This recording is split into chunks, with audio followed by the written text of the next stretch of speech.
Let's go. Todd Bowles remains in town, apparently. A lot of y'all very unhappy about that. I'm going to discuss that. Grizzard gone. Mike McDaniels also, he was let go from Miami. So we'll see. I don't know how that's going to affect us if the Bucs try to go after him. I will say I think they're going to make a splash. I think they're going to try to get somebody, not just some random Joe at offensive coordinator. I think they've got to appease the fan base. Our fan base, as I said in the last video, delusional, okay? Maybe as delusional as Panthers fans thinking they have a shot against the Rams this weekend, but nevertheless delusional. And what blows me away is the fact that so many of y'all want to fire Todd Bowles, and then, like, who are you going to replace him with? Who are you going to replace Todd Bowles with? I heard Harbaugh, okay? But that's assuming Harbaugh wanted to come to Tampa, all right, or would want to. You've got 7 other positions, unless another one popped off that I'm not aware of. But at least 7, other than the Ravens, that are open. What would make you think that Harbaugh would want to come here? And even if he did, you're talking about a complete overhaul. Everybody's gone. The entire staff is gone, right? Is he going to work well with Jason Light? We don't know. There's a lot of unknowns. And that's Harbaugh, which is probably, in my humble opinion, the best available coach coming out right now, right? You could see Tomlin, but, do you want Tomlin? This is another defensive-minded coach. You're going to run into the same issues that we've got right now, where with a defensive-minded head coach, or even a Harbaugh, and I think the only reason why he hasn't lost Monken is because it's Monken. I mean, let's be real. That's the reason why John Harbaugh's been fired. I know I'm going all over the place here, but I'm just saying, like, we bring in someone who's not an offensive-minded head coach. If we have a good offensive year, you're losing your offensive coordinator. That's happened the last 2 years. It didn't happen this year because we fired our offensive coordinator. So it's part of the game. So who are you going to replace Bowles with?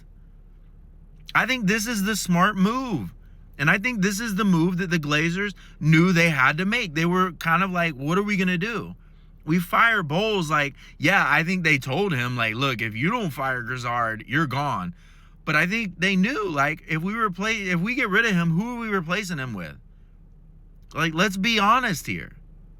Now, once Baker's contract is up, if he doesn't right the ship next year, the year after, yeah, for sure, he's gone.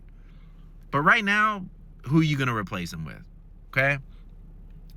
So now you start looking at what offensive coordinators are going to be available. And, I don't know, man. Like I said, McDaniels, there might be some others. My son was mentioning a few names, but I don't know. I'm not quite sure who they're going to want to go with. I will say I think it's going to be a name. I just don't foresee them bringing in some random Yahoo.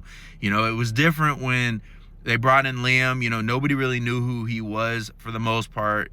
If you want to lie to yourself, you can, but I didn't know really anything about him.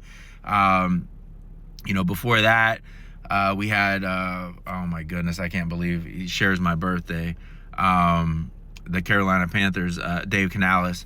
Shout out May 7th Taurus peeps out there. But nobody really knew much about either one of those two guys. I don't think that's going to happen this time. I think this time they're going after somebody big to calm Bucs Nation down, because there's so many Bucs fans that are upset right now. And it just frustrates me to my core that y'all delusional fans out there don't understand the root cause of our failures. Yes, Todd Bowles has to be held accountable. Yes, absolutely. Okay.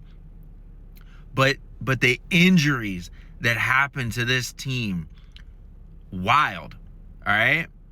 And at the beginning of the year, I said this before, Baker was bailing the team out. He was bailing them out. He was running all over the place. He was looking great. And then all of a sudden, everybody said the one common thing, right? Think about this. They said, oh, this is starting to look like Baker from Cleveland Baker. What's the similarities between struggling Baker in Cleveland and struggling Baker in Tampa? Hurt left shoulder.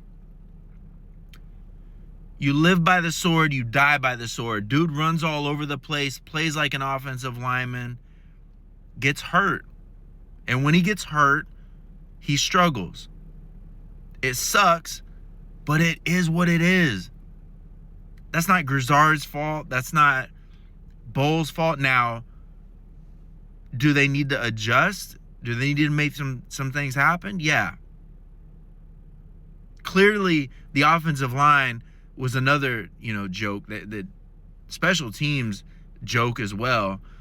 Absolute joke. I mean, that needs to be addressed for sure. And I think it will be. But I just think so many people don't understand, like, the root cause. Like, they act as if, like, the beginning of the season, starting off at whatever we were, 5-1, and then ended up 6-2 or whatever. I think they thought we were better than we really were. We weren't. We weren't that good then. We haven't been that good the last few years. It's been masked by, really, honestly, Baker just balling out sometimes. Because when he doesn't ball out, you see what happens. If he doesn't play perfect, we struggle. If he doesn't, run on a 4th and 23, I mean, look at the first few games of the season. Like, come on. He was pulling stuff out of his ass. So, to think we were that great, like, we weren't.